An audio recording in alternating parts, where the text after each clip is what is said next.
নমস্কার বন্ধুরা, আজ আবার একটা রেসিপি আপনাদের সঙ্গে শেয়ার করে দিলাম। তো বন্ধুরা, আজকের রেসিপিটা হচ্ছে আলু পোস্ত। আর আলু পোস্তটা যদি এইভাবে বানান তাহলে খেতে ভীষণ ভালো হয়।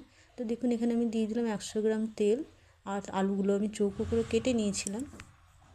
আর আজকে আলু পোস্ত রান্না করার জন্য আমি কী কী উপকরণ নিচ্ছি সেটা রান্নার মাধ্যমেই বলে দেবো। আর প্রথম থেকে শেষ অবধি রেসিপিটা দেখবেন বন্ধুরা, আশা করি আপনাদের ভালো লাগবে। আর বন্ধুরা, আপনারা যদি ইউটিউব চ্যানেল থেকে দেখছেন তাহলে চ্যানেলটি সাবস্ক্রাইব করে নেবেন, পাশে থাকা বেল আইকনটি টাচ করে দেবেন। যখনই নতুন কোনো ভিডিও বা রেসিপি আমি আপলোড করব সবচেয়ে প্রথমে আপনারা দেখতে পাবেন। আর যদি ফেসবুক থেকে দেখছেন তাহলে পেজটি ফলো করে নেবেন।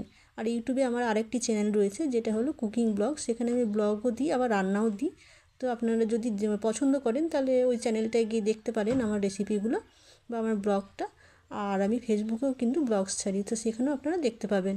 নানা ধরনের রান্না ভিডিও, বিভিন্ন জায়গার ছবি সব রকমই আমি ছাড়ি আর কি। তো দেখুন, এদিকে হাফ চা চামচ হলুদ আর 1 চামচ লবণ দিয়ে আলুটাকে ভেজে তুলে নিলাম।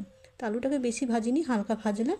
আর এদিকে রেখেছিলাম কিছু চিংড়ি মাছ। তো আলু পোস্তর মধ্যে যে চিংড়ি মাছ দেওয়া হয় বন্ধুরা, খেতে কিন্তু ভীষণ ভালো লাগে। তো আপনারা যাদের চিংড়ি মাছ খেতে পছন্দ করেন না, তা ওনারা দেবেন না আর কি। যে বন্ধুরা আর কি পছন্দ করেন না চিংড়ি মাছ খাওয়াটা, চিংড়ি মাছটা বাদ দিয়ে দেবেন। আর এদিকে দেখুন, আমি ভেজে নিয়েছি লাল করে চিংড়ি মাছটা, ব্যাস তুলে নিচ্ছি। চিংড়ি মাছটাও কিন্তু খুব একটা কড়কড়ে ভাজিনি, ব্যাস হালকা করে ভেজেছিলাম। আর এদিকে কিন্তু আবার 3 থেকে 4 চামচ তেল দিলাম, যেহেতু আলুতে আর চিংড়ি মাছে কিন্তু তেলটা টেনে গেছিলো। তো তারপর দিয়ে দিলাম 2টো পেঁয়াজ, ওই 100 গ্রাম মতন। তো পেঁয়াজটাকেও আমি সমানে নেড়ে চেড়ে একটু লাল করে ভেজে নেব, একদম বাদামি করে ভাজবো, যেন পেঁয়াজের কাঁচা গন্ধটা না থাকে। আর এদিকে দেখুন, পেঁয়াজটা বাদামি করে ভাজা হয়ে গেছে। এরপর যেটা দিয়ে দেবো বন্ধুরা, 1 চা চামচ কাশ্মীরি লঙ্কা গুঁড়ো। তো কাশ্মীরি লঙ্কা গুঁড়োটা দিয়ে যখন নাড়বো বন্ধুরা, সেই সময়টা কিন্তু গ্যাসের ফ্লেমটা একদম লো করে দিয়েছি, যাতে লঙ্কা গুঁড়োটা পুড়ে না যায়। পুড়ে গেলে কিন্তু তেতো হয়ে যাবে, কালো হয়ে যাবে।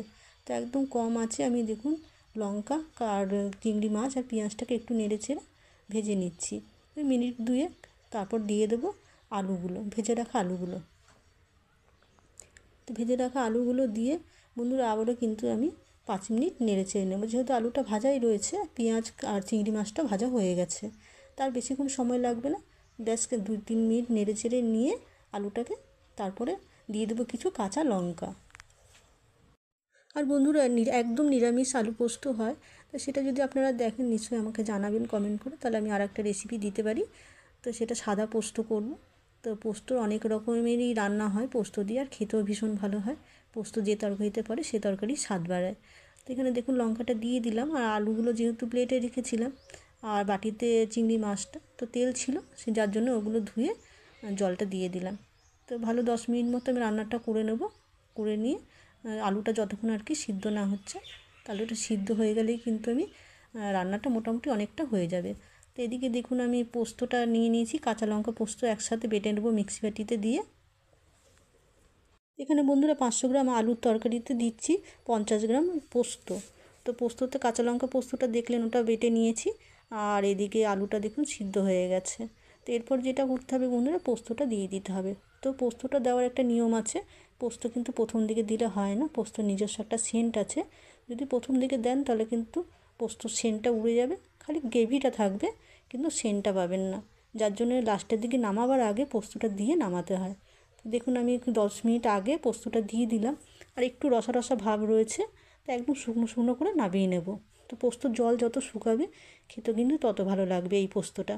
আর যেটা হয় ঝোল পোস্ত, সেটা একটা আলাদা টাইপের। তো দেখুন আমি করে নামিয়ে নিয়েছি, আর কাঁচা লঙ্কা দুটো আমি সাজানোর জন্য দিয়েছি। তো বন্ধুরা, আজকের রেসিপিটা যদি আপনাদের ভালো লেগে থাকে তাহলে একটা লাইক করে নিশ্চয়ই জানাবেন।